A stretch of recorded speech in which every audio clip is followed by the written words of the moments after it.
vício em compras, você tem ou não tem?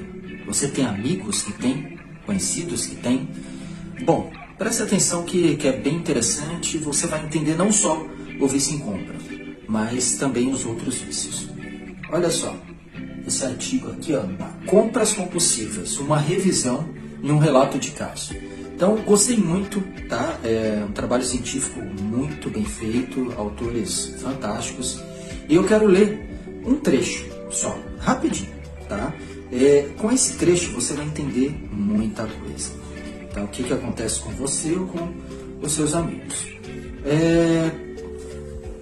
Miltenberger e outros autores relatam que as emoções negativas, tais como raiva, ansiedade, tédio e pensamentos autocríticos, eram os antecedentes mais comuns às compulsões de comprar em um grupo de pessoas com TCC.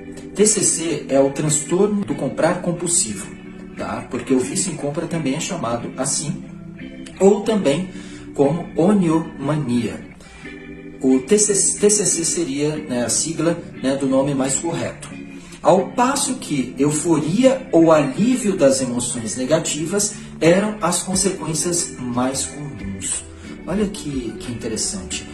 Na realidade, esses sintomas, tá? Por exemplo, a raiva, a ansiedade, o tédio e pensamentos autocríticos, quando eles são compensados, tá, por algo externo, no caso compras, mas pode ser também algum tipo de droga, pode ser o álcool, pode ser o tabaco, pode ser o jogo. O patológico está incluso nos transtornos de comportamentos impulsivos, no DSM-5.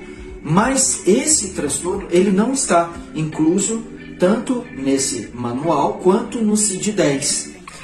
Isso, assim, não importa nesse caso, porque existem várias pesquisas que comprovam a existência desse transtorno e, inclusive, as medicações, por exemplo, inibidores de recaptadores de serotonina estão sendo utilizados para pessoas que têm transtorno, estão tendo resultados, ou seja, o déficit de serotonina, tá, tem a ver com esse transtorno. E serotonina é um neurotransmissor que fala pra gente, olha, tá tudo bem, tá tudo na paz, não se preocupa, tá? É por isso que uma pessoa que, por exemplo, a pessoa sentiu ansiedade e foi comprar, ela às vezes vai no psiquiatra e é receitado com antidepressivo.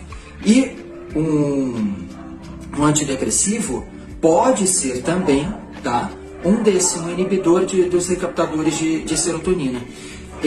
Isso quer dizer o quê? Que o neurotransmissor serotonina fica mais tempo, então, na sinapse neural. O que acontece? A pessoa tem essa sensação, né, de bem-estar e outras sensações benéficas, vamos dizer.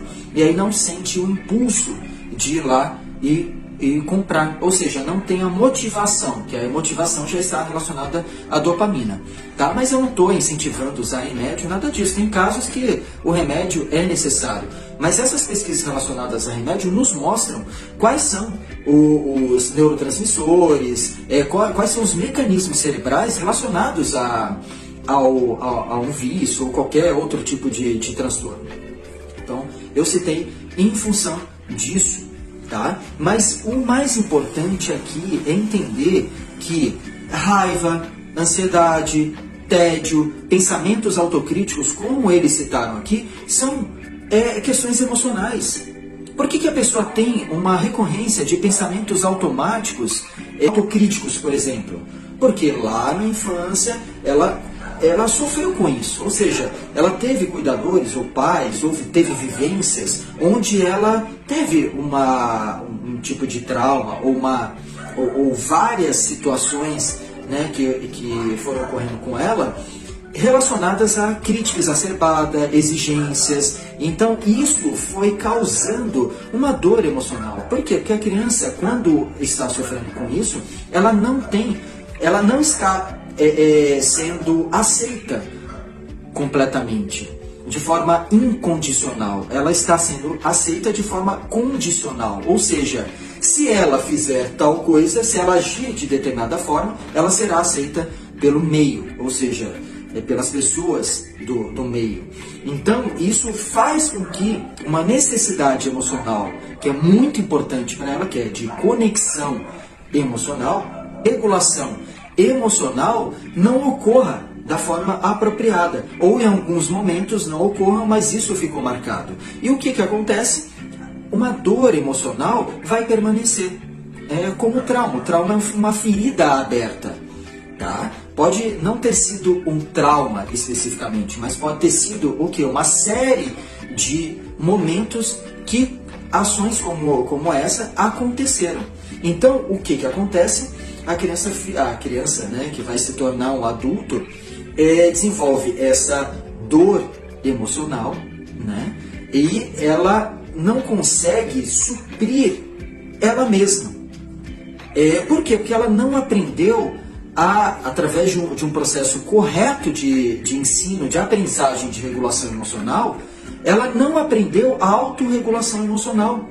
Então ela vai ter grandes dificuldades de se regular. Aí como que ela vai se regular? Através de um vício. Por exemplo, compras. Então na adolescência ou no momento posterior, ela teve acesso a compras, por exemplo, ao momento que ela se sentiu muito bem, ela estava com outros amigos ou amigas e foram para o shopping, compraram, ou ela comprou algo que ela se sentiu muito bem quando comprou e o comportamento comprar ficou marcado para ela, e ela repetiu o comportamento comprar um outro produto, por exemplo, ou serviço também, tá?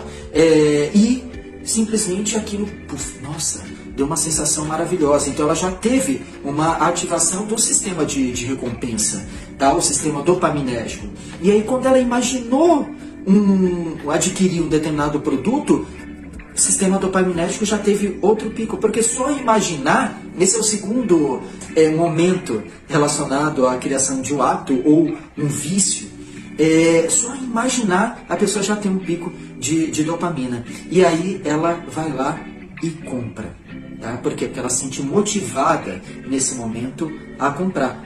Naquele primeiro momento, e talvez no segundo, ela teve o quê? Um pico de dopamina, ou seja, foi uma sinalização para o organismo falando, olha, isso é bom, isso é um comportamento bom. Mas por que é bom? Porque está compensando uma dor emocional, uma angústia, a ansiedade, uma raiva contida, algum incômodo que a pessoa tem emocional. E aí no momento que realiza a compra, quando ela realizou pelas primeiras vezes, ela sentiu esse alívio.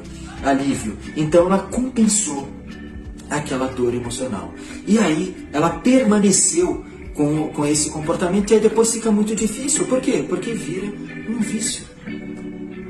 Fica muito difícil ela voltar atrás, porque ela já tem menos captadores de dopamina, receptores de dopamina no organismo, e aquilo, por quê? Porque a compra compulsiva foi fazendo com que ela só sentisse prazer com aquilo, é um prazer excessivo, constante, e aí o organismo vai se preparando, isso se chama tolerância. Então ela passou a ter prazer só com aquilo.